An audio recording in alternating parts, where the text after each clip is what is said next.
I'm Olivia Carter, 31, and tonight the dining room at my parents' house looks like a magazine spread, every silver candlestick polished, every plate staged as if the room itself were watching. I'm still in my coat, one hand on the doorway, when I notice the display, neat stacks of recipe pages under soft lamplight, my sister Lauren smiling beside a small sign that says, her first cookbook. My stomach tightens before my brain catches up because the titles I can read from here don't just feel familiar, they feel like muscle memory. Cameras click, someone laughs at a joke I can't hear, and the scent of rosemary and butter turns strangely sharp. I tell myself to take one step inside anyway. Before I go any further, let me know where you're listening from in the comments, and if you've ever had to hold your ground when it mattered, tap that like and subscribe so more people can find stories like this. I grew up in a split-level ranch on a quiet street where summer smelled like cut grass and winter meant church bake sales with folding tables lined elbow to elbow, the kind of place where folks swap casseroles when a neighbor is sick and nobody leaves a potluck without a foil-covered plate. My grandmother, Eleanor Marsh, kept recipe cards in a cedar box you could smell when you lifted the lid.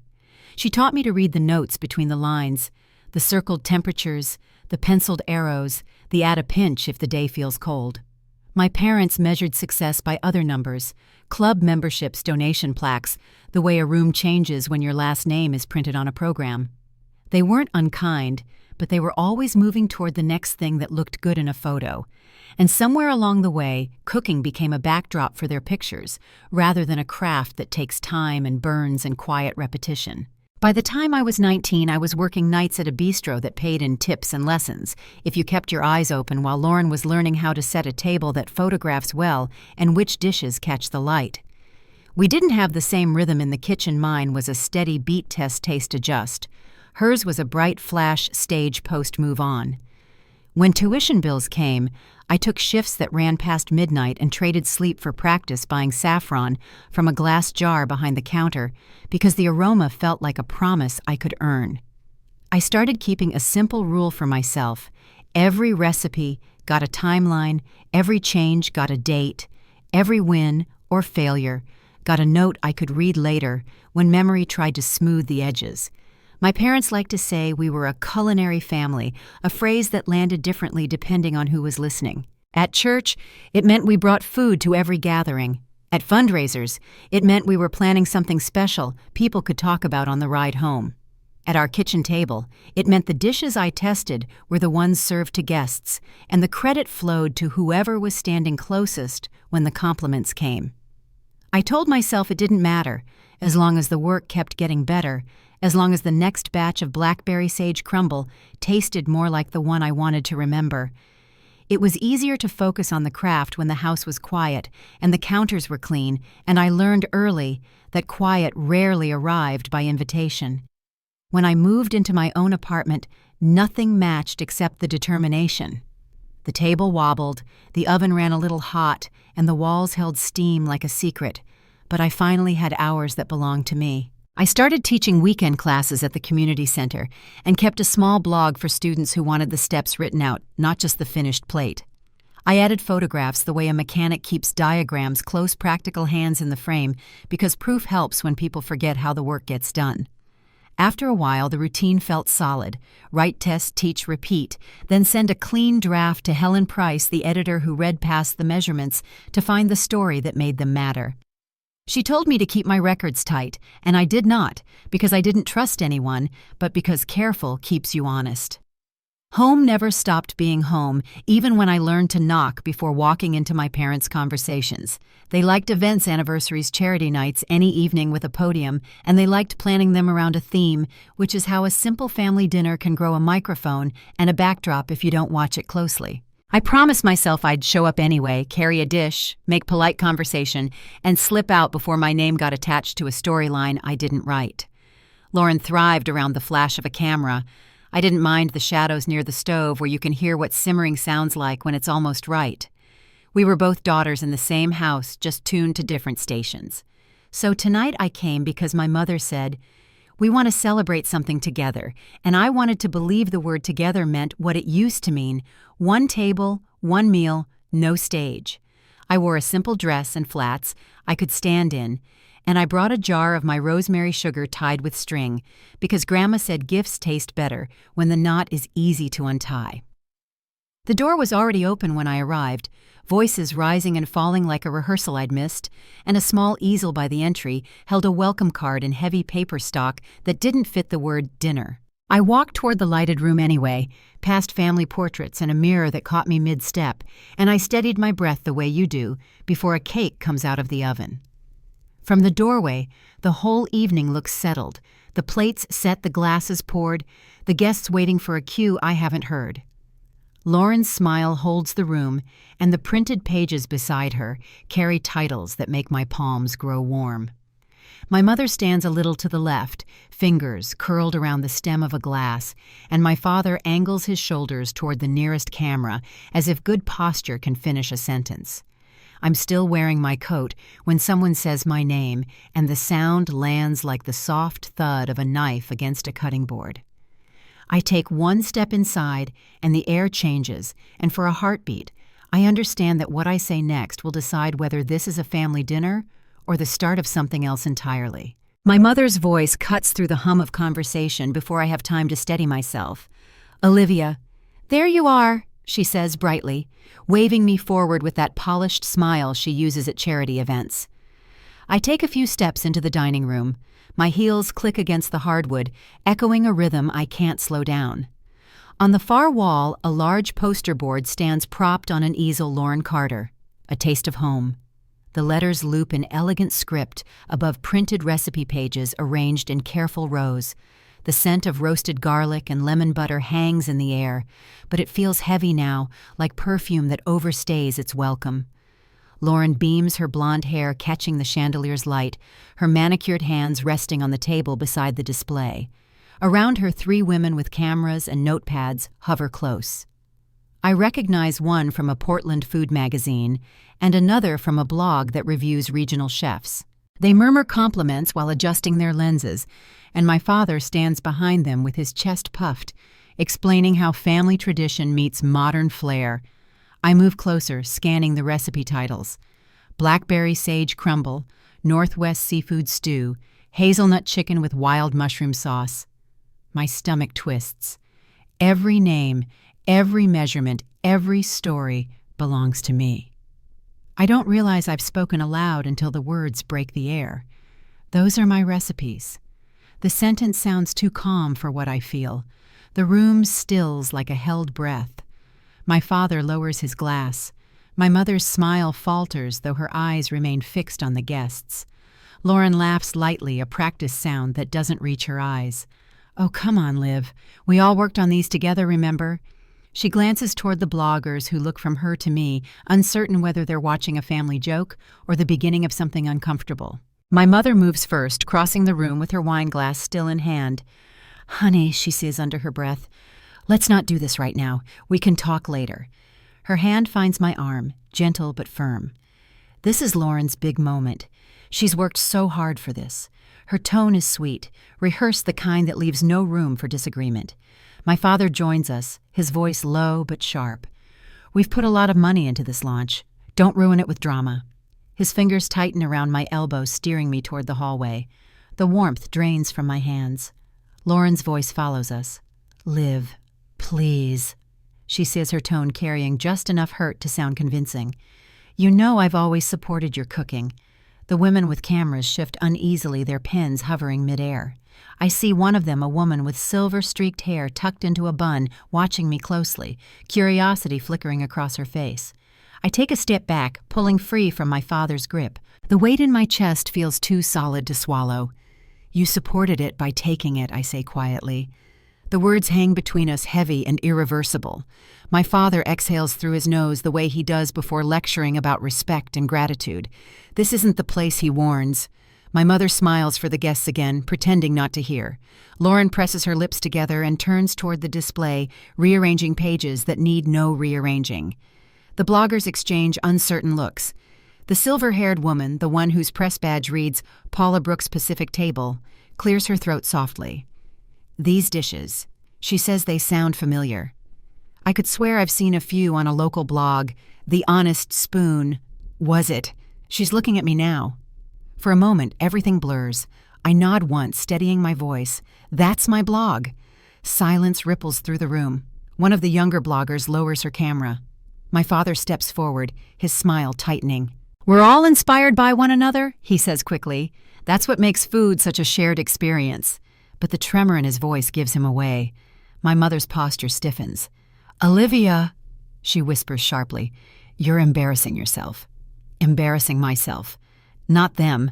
Not the daughter whose stolen work decorates their table like a trophy. I glance at the screen of my phone, feeling the outline of my publishing confirmation in my inbox, the one I never told them about. 7 years of work documented and registered. The thought steadies me. I meet Lauren's gaze across the table. She looks small for the first time, the confidence slipping from her shoulders. I thought you'd be proud, she says, but her voice wavers. I answer, and it's true.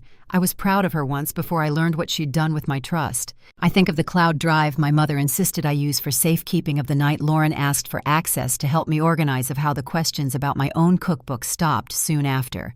I think of every burned fingertip, every recipe tested and retested until it finally felt right. My pulse steadies. I need to show you something, I tell them. My father's hand clamps around my arm again. Enough, he hisses. You're making a scene. But I pull free, the motion quiet and final. I'll be right back. I leave the dining room and step into the cool air of the foyer.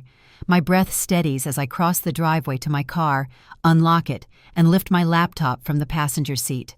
By the time I walk back inside, the laughter has faded. The guests are standing near the display, whispering among themselves.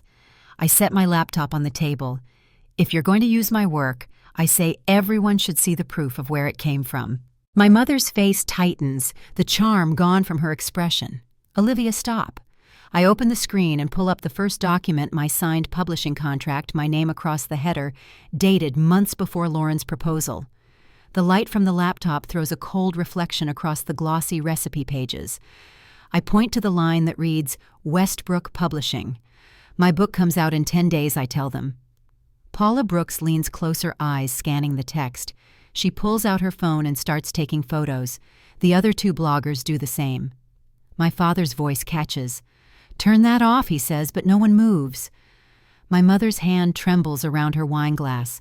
Lauren takes a step forward, her voice breaking. Mom. Before anyone can speak, my phone rings. I answer on speaker. This is Olivia Carter, I say. A familiar voice replies, crisp and calm. Ms. Carter, your cease and desist letters have been delivered to the relevant parties. The sound of my attorney's voice slices through the stunned silence. I end the call and set the phone down beside the laptop. You were saying something about family recipes. My mother recovers first, her tone syrupy and sharp. We can handle this privately. My father puffs up beside her. This is a private family matter, he says, turning to the bloggers. I think it's time you left. Paula stays seated, her notebook open. Actually, I'd like to hear more, she says evenly. The public deserves to know where these recipes came from. The muscles in my jaw ache from holding still. I click open another folder. Photos of me in my old apartment kitchen, time-stamped over 7 years, hundreds of images of flour-dusted counters, notebook margins filled with handwritten changes, burn marks on my wrists, visible even through the steam. I scroll slowly so they can see. Every dish I say quietly tested, dated, recorded. The bloggers lean in closer. Paula nods, taking notes. My mother lunges forward to close the laptop, her voice shaking. This is just a misunderstanding, but my father's face has gone pale. He looks at the contract, then at me, and for the first time, he has nothing to say. Lauren's eyes fill her voice small and unsteady. I didn't mean to, Mom said.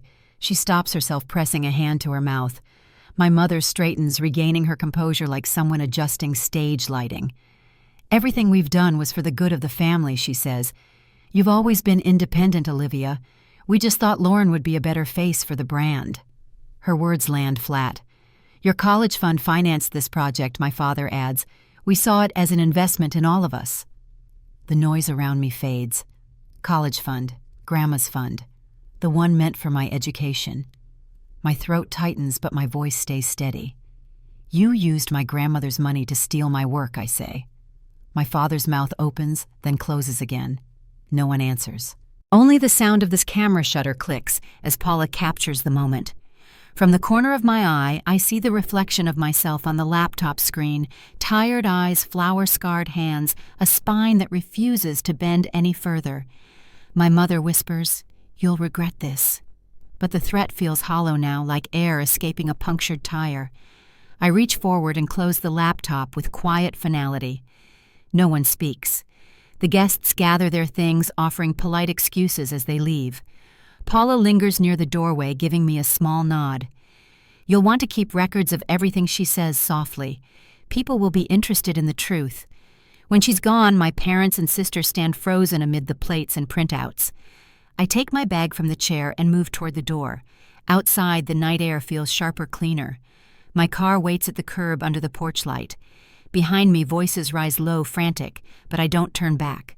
My hand trembles slightly as I unlock the door, but my heartbeat feels different now, less like panic and more like movement.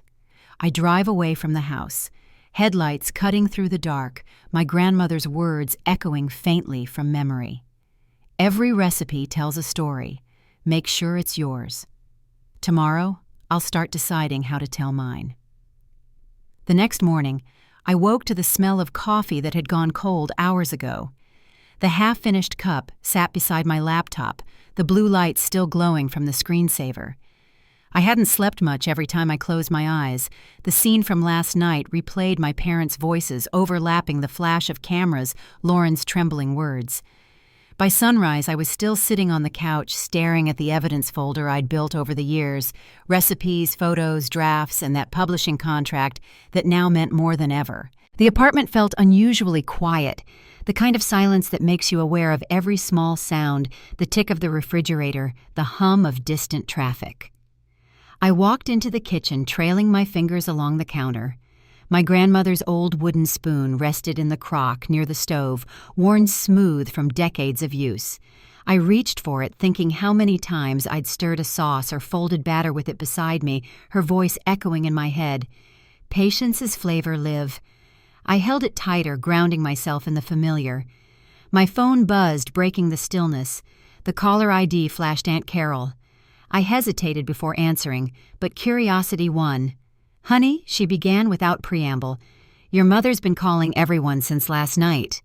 She says you had some kind of breakdown at the dinner, that you're trying to claim Lauren's cookbook as your own." I leaned against the counter, pressing my palm to my forehead. "Did she mention the part where it was my work in the first place?" I asked quietly. Aunt Carol sighed. "Families get things mixed up. Recipes belong to everyone, don't they?" The words hit like a dull ache. "Thanks, Aunt Carol," I said softly, ending the call before I could say more. I set the phone down, opened the fridge, and took out a container of seafood stew I'd made earlier in the week. The saffron broth had deepened overnight the way it always did. As it warmed on the stove, the scent filled the apartment, the same aroma that used to draw Grandma into the kitchen apron tied neatly ready to taste. I ladled a spoonful into a bowl and sat at the small table by the window. Outside, rain misted against the glass, soft and steady. I thought about how much of myself had been poured into each dish, years of testing, revising, and documenting every variation. Those recipes weren't family heirlooms, they were personal history.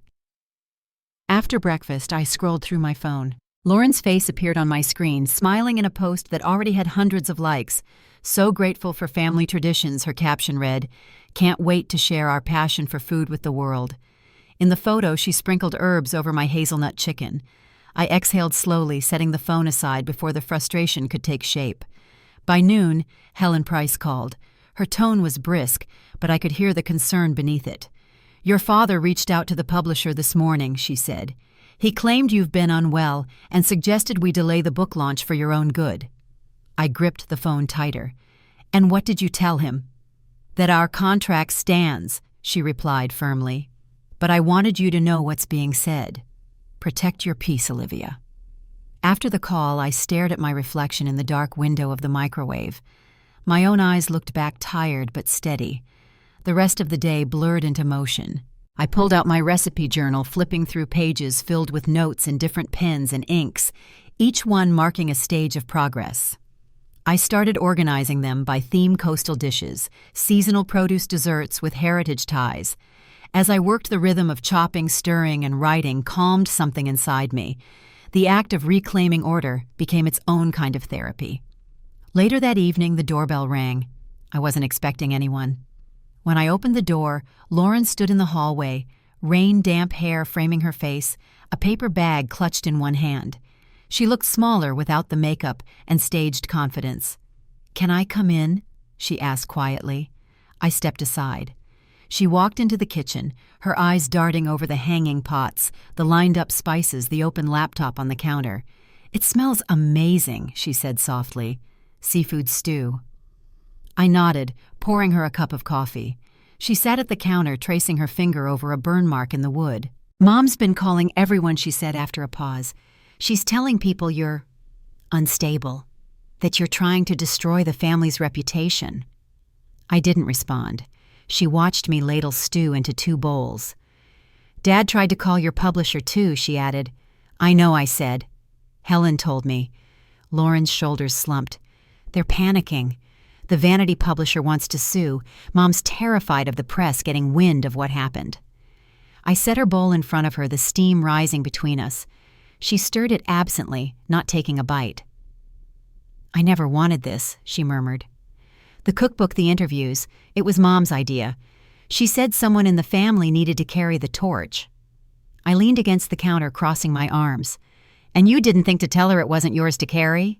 She winced. "I thought maybe I could make it work. I thought if I learned fast enough, no one would notice." Her eyes filled, but she blinked hard, refusing to let the tears fall. "I tried to cook like you, Liv. I really did. But I can't."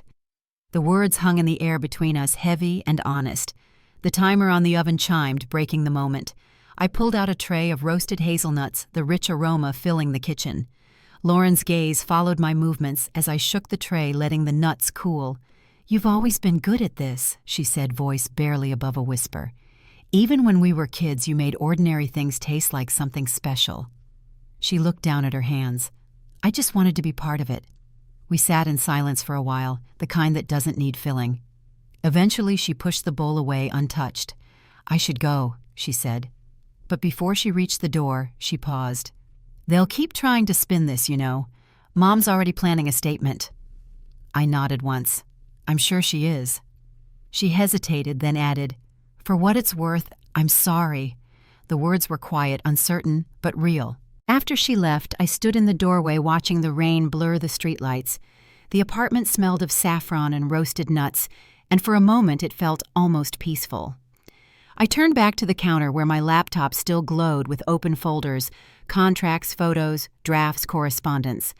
I began labeling each file, backing up every document, creating a record that couldn't be erased.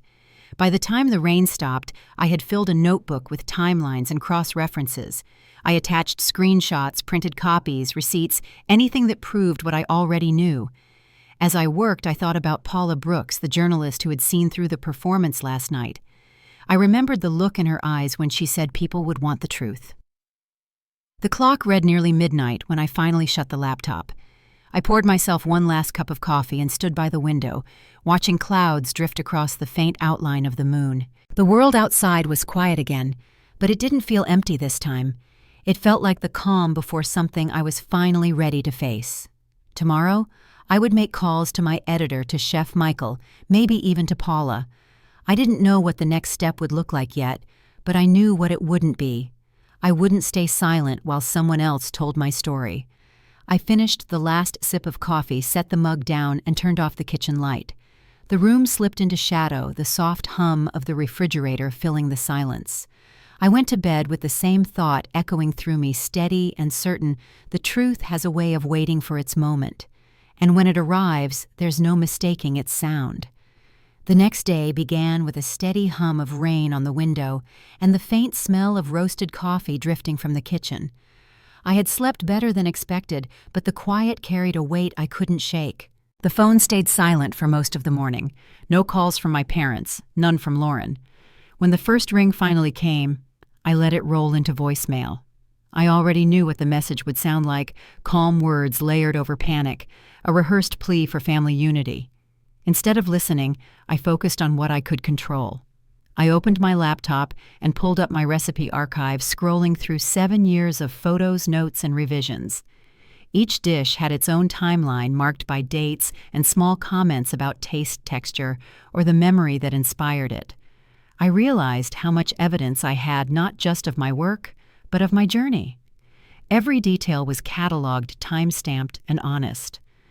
For the first time in months, that brought a kind of quiet strength. By mid-afternoon, my phone buzzed again, this time with a message from Helen Price.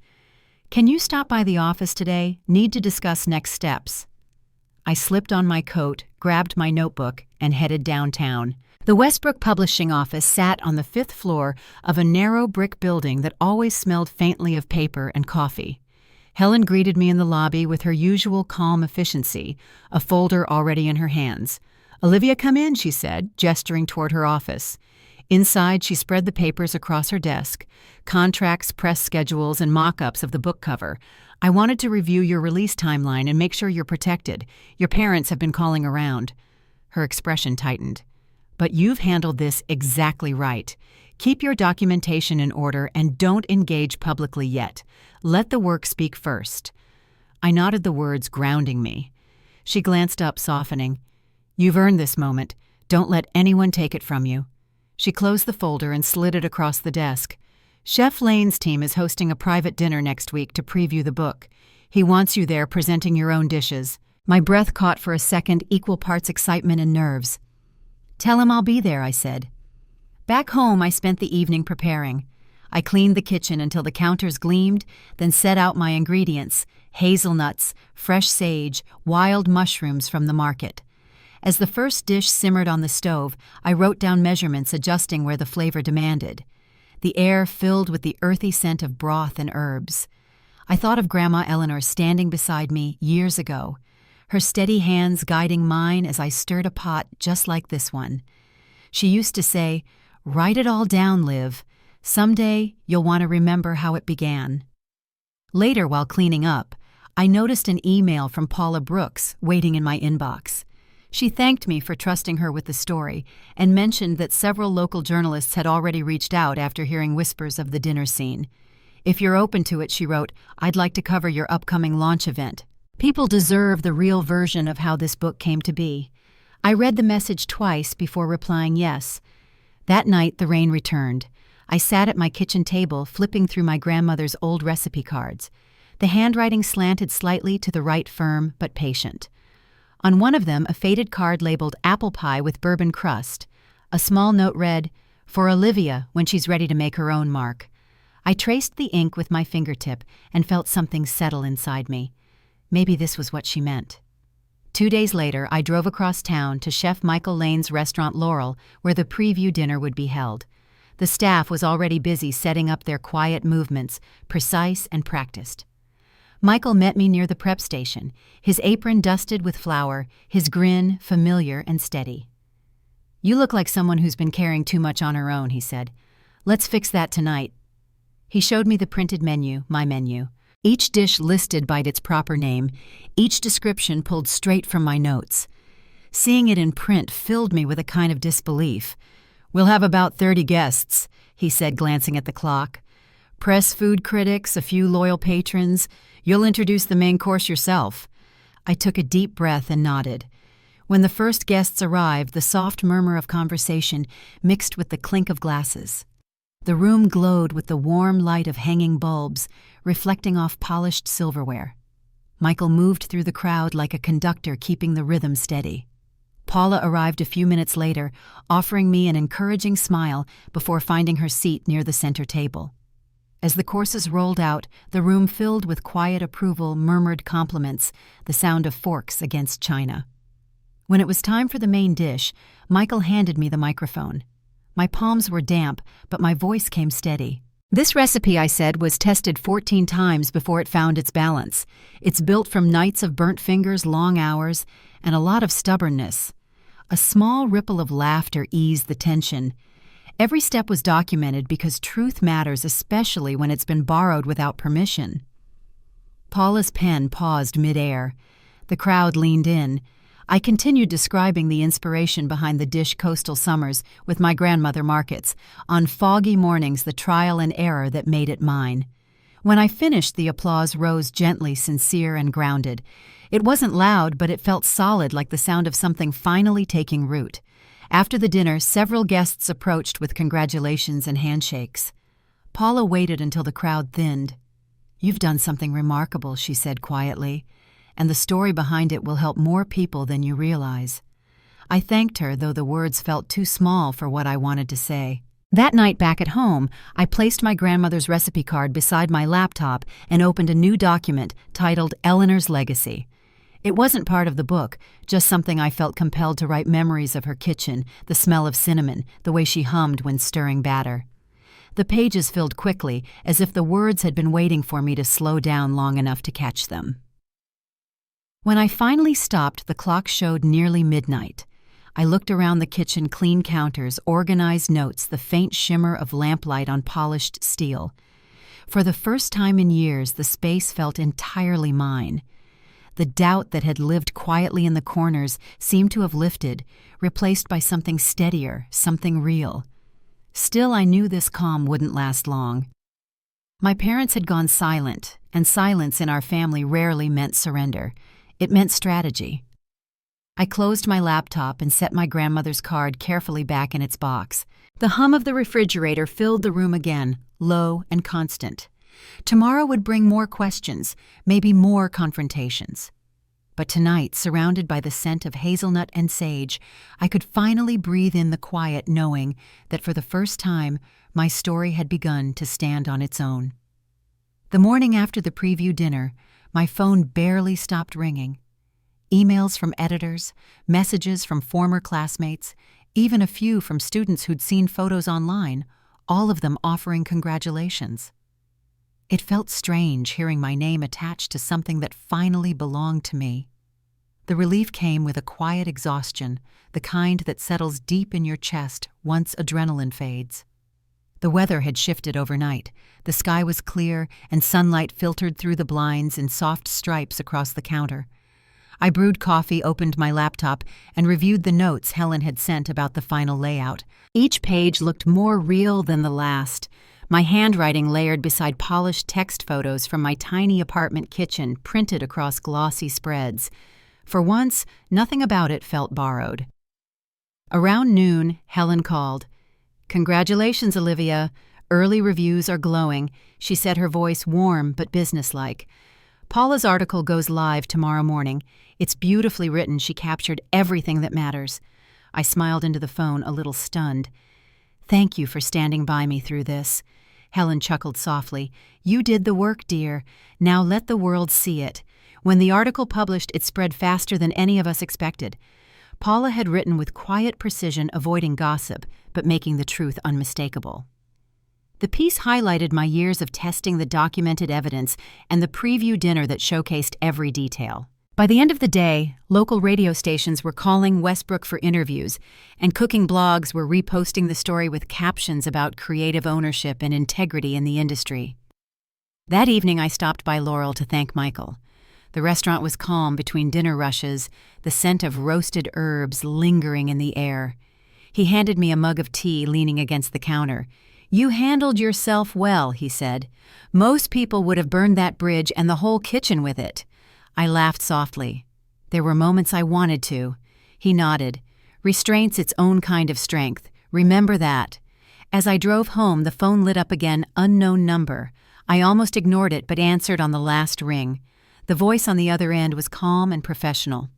"Miss Carter, this is Ellen Michaels from Northwest Cuisine magazine. We'd like to feature you in our next issue. The focus is regional authenticity, and your story fits perfectly." She spoke with the smooth confidence of someone used to big stories.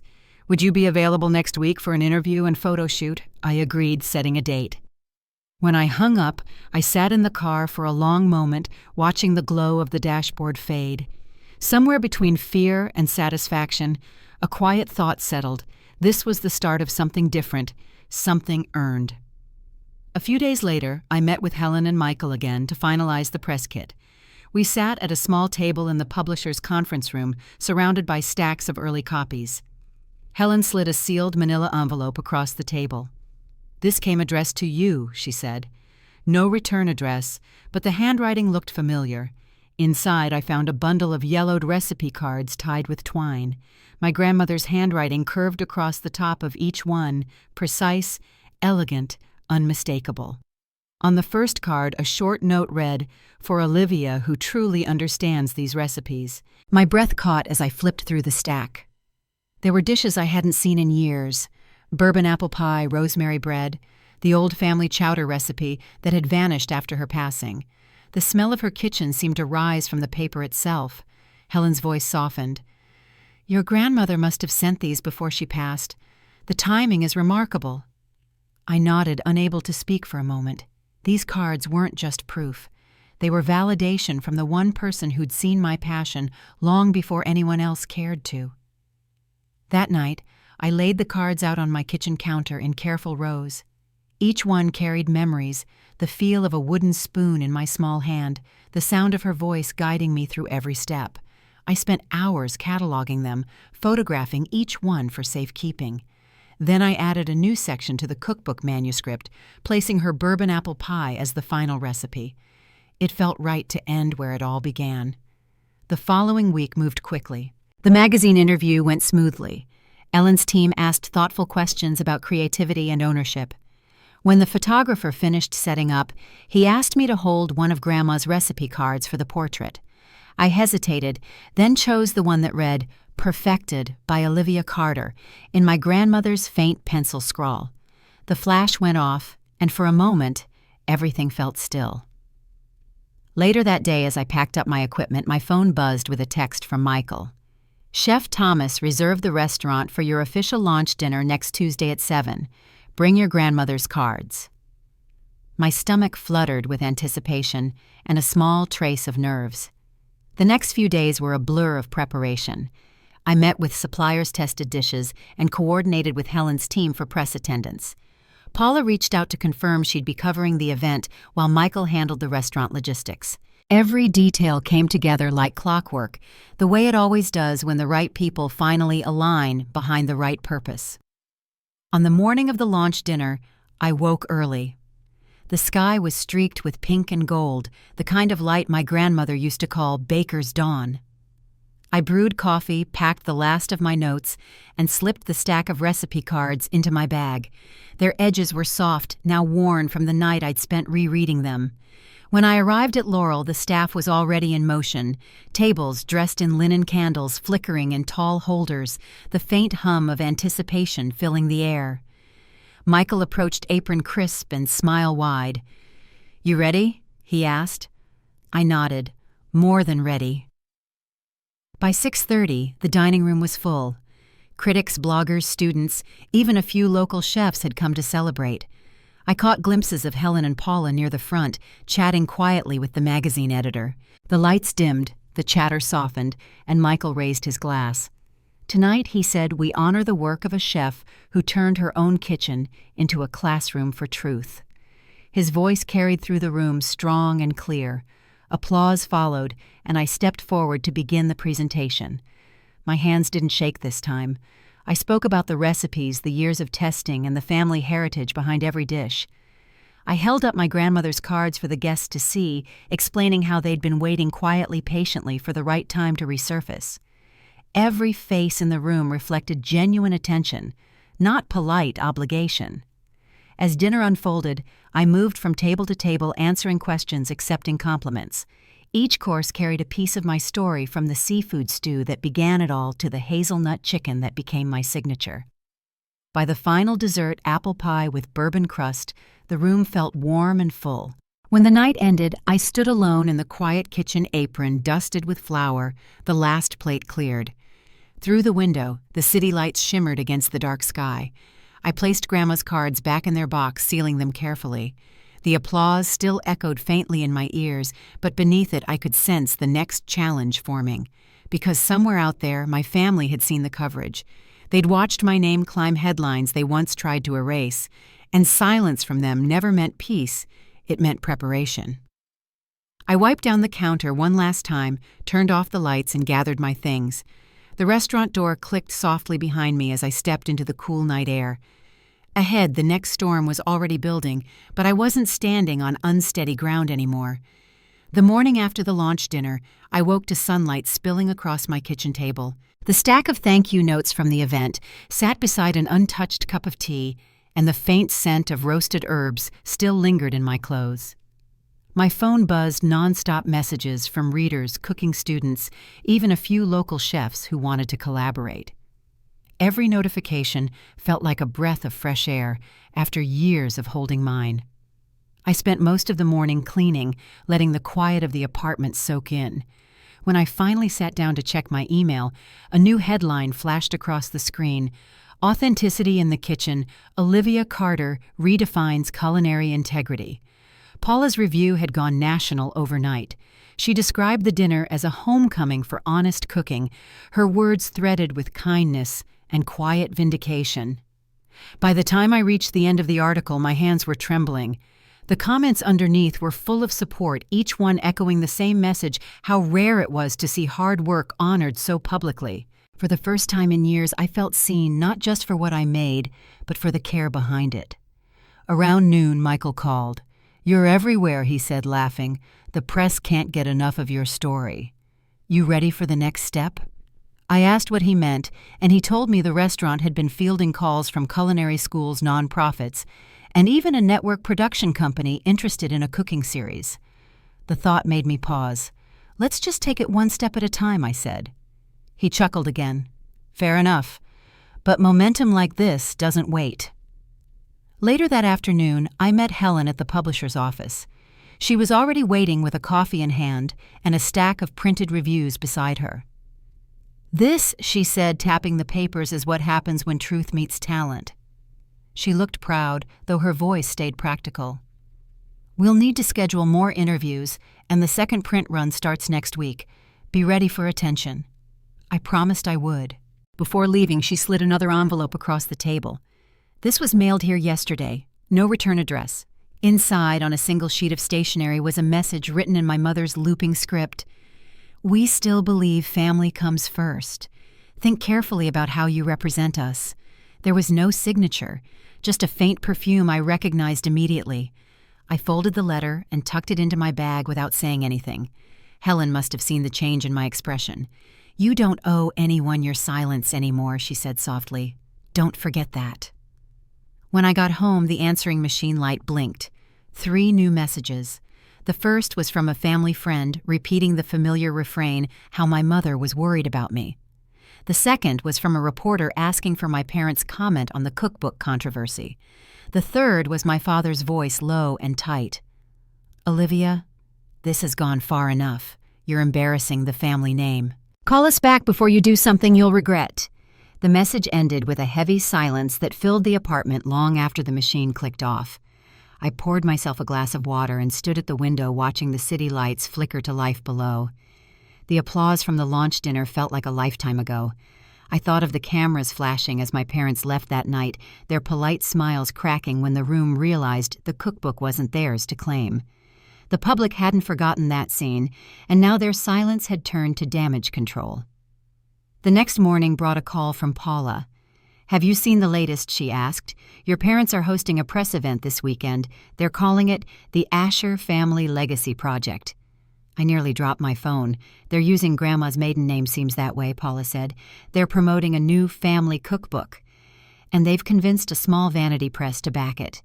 Her voice softened. "Don't worry. The truth's already out there, but you should know they're trying again." I thanked her and hung up.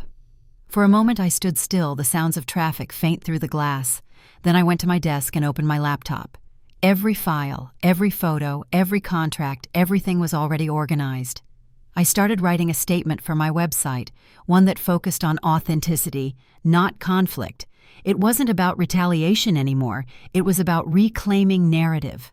2 hours later, I received a text from Ellen at Northwest Cuisine. "Can we confirm an on-air segment for next week? We want to feature you cooking one of your grandmother's recipes live." I agreed, choosing the bourbon apple pie, the one that had her note written across the bottom, perfected by Olivia. It felt like the right answer to everything that was happening. That night, as I measured flour and rolled dough in the soft glow of the kitchen light, I heard a knock at the door. The rhythm was hesitant, not demanding. I wiped my hands on a towel and opened it to find Lauren standing in the hallway, rain dampening her coat. She held a small box in her hands. "I know I shouldn't be here," she said quietly. "But Mom and Dad are planning something big. They've been talking to reporters again." She looked exhausted, her voice trembling slightly.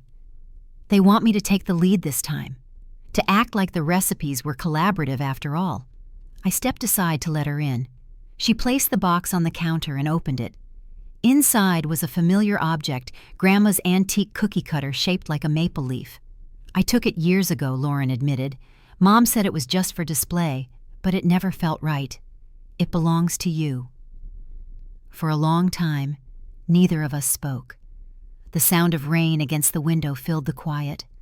Finally, she said, "I don't know how to fix this, Liv. I can't undo what I did, but I can stop pretending." Her words were soft, but steady. I met her eyes searching for something true. "Then start by telling the truth," I said. "Not to me, to everyone else." She nodded slowly, tears shining at the corners of her eyes. "I will," she whispered. When she left, I stood at the door for a long while, the cookie cutter warm in my hand. Its edges were smooth from years of use, the shape unchanged. I set it beside Grandma's recipe cards and looked around the kitchen, the jars of herbs, the worn wooden counter, the cooling pie on the rack. Every piece of it felt like home again. Before bed, I checked my email one last time. A message from Michael waited in my inbox. "Keep your focus on the work. The rest will take care of itself." I smiled faintly. The next few days would test that advice. As I turned off the lights, the city outside looked washed clean after the rain. Somewhere across town, my parents were likely rehearsing their lines, ready to take the stage again. But this time, I wouldn't be watching from the sidelines. I would be standing exactly where I belonged, with my name, my story, and my grandmother's words at my back, ready for whatever came next. The day of my television appearance arrived cold and bright, the kind of morning that carries its own kind of clarity. I drove across town before sunrise, the road still quiet, my grandmother's recipe box riding beside me on the passenger seat. The studio lights were blinding at first, the air thick with the smell of coffee and stage makeup. Ellen met me at the door with a clipboard in one hand and a calm smile. "You'll be wonderful," she said. "Just talk the way you cook, steady and real." The producer walked me through the segment plan, timing each step down to the second. While assistants arranged ingredients on the counter, I rolled up my sleeves and tied my apron the way Grandma used to before kneading dough. When the cameras started rolling, the world narrowed to the simple rhythm of cooking. I explained each motion, how to chill the butter for the crust, why bourbon deepens the flavor of the apples, how a good pie is as much patience as it is skill. The host asked about my grandmother's influence, and I showed her one of the old recipe cards. The camera zoomed in on the faded handwriting, the words "Perfected" by Olivia Carter, visible beneath the smudged ink. A hush fell over the crew for a heartbeat before the applause light flicked on. The host smiled. That's what tradition looks like, passed down and made new. After the segment ended, Ellen met me by the exit doors, her phone buzzing non-stop. "You're trending already," she said, scrolling through messages. "People love the story, and your publisher just confirmed pre-orders have doubled." The air outside felt crisp as I stepped into the morning light, carrying the pie carefully in both hands. It wasn't just a dessert anymore, it was proof. By the time I returned home, my inbox was full. Invitations for interviews, cooking classes, even a culinary scholarship proposal with my grandmother's name attached. I forwarded the details to Helen and Michael, knowing they'd help me sort through it all. I was just about to close my laptop when a notification appeared, Asher Family Legacy Press Conference livestream starting now. The thumbnail showed my parents standing behind a podium in a crowded bookstore. I hesitated, then clicked. Diane stood, poised pearl necklace gleaming beneath the overhead lights. Charles kept one hand on her shoulder, his smile practiced. Behind them, a banner read, "Family Table, the Asher Legacy of Northwestern Cuisine." My sister sat off to the side, her posture tense, eyes downcast. I turned up the volume. "Family has always been at the heart of our culinary journey," my mother began smoothly. These recipes represent generations of tradition, collaboration, and shared passion. Her voice carried the same warmth she used at fundraisers, just enough to sound believable. A reporter raised a hand. "Mrs. Carter, how do you respond to allegations that these recipes were originally published under your daughter's name?" My mother's smile didn't falter, though her tone sharpened. "There's been a misunderstanding. Family work can overlap. We're proud of Olivia's success and wish her well." She gestured toward Lauren. "But this project celebrates collective heritage." The camera panned to my sister, who looked ready to cry. Another voice called out from the crowd. "What about the cease and desist filed last month?" Charles leaned toward the microphone, his expression stiff. "That matter was resolved privately. We won't be discussing family business in public." But the murmurs in the room told a different story. Within minutes, journalists were posting live updates, tagging my name alongside theirs. Before I could process it, my phone buzzed with a call from Paula. "You're watching, aren't you?" she asked, her voice calm but alert. "Don't worry. I've already sent your publisher the statement you wrote last week. They'll release it within the hour." I let out a slow breath. "Thank you. Just keep your focus," she said. "Truth always has better timing than spin."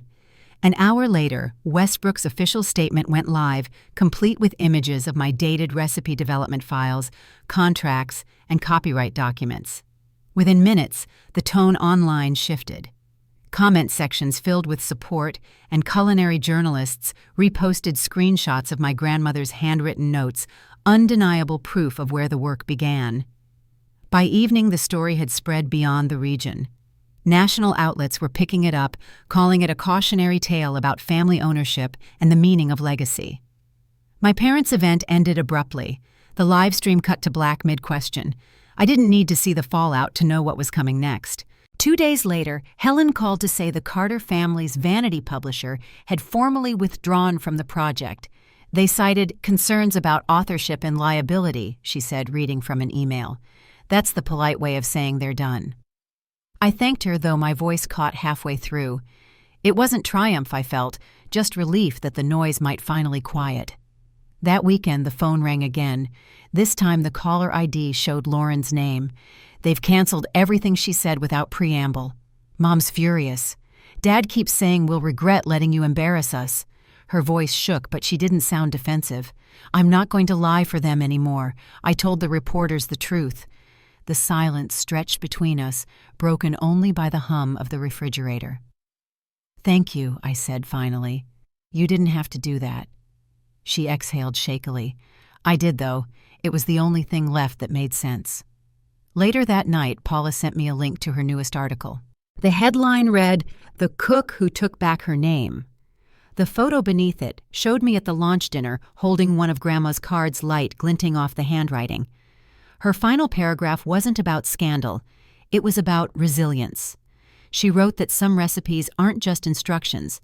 They're records of who we become when we stop letting others write our story for us. When I finished reading, I sat at the table where it had all started. The wooden surface was scratched from years of use, dotted with flour from the pie I'd baked earlier. I thought about everything that had led here, the silence, the betrayal, the fight for recognition, and how strangely calm it all felt now. The truth had settled into the world, finally standing on its own. The next morning, my publisher's office sent over the official numbers. The first print run had sold out, and a second was already in production. Helen's note at the bottom simply read, "Grandma would be proud." I closed my laptop and smiled. Outside, the wind carried the scent of rain and wet leaves. I poured a cup of coffee and stood by the window watching the gray sky lighten slowly.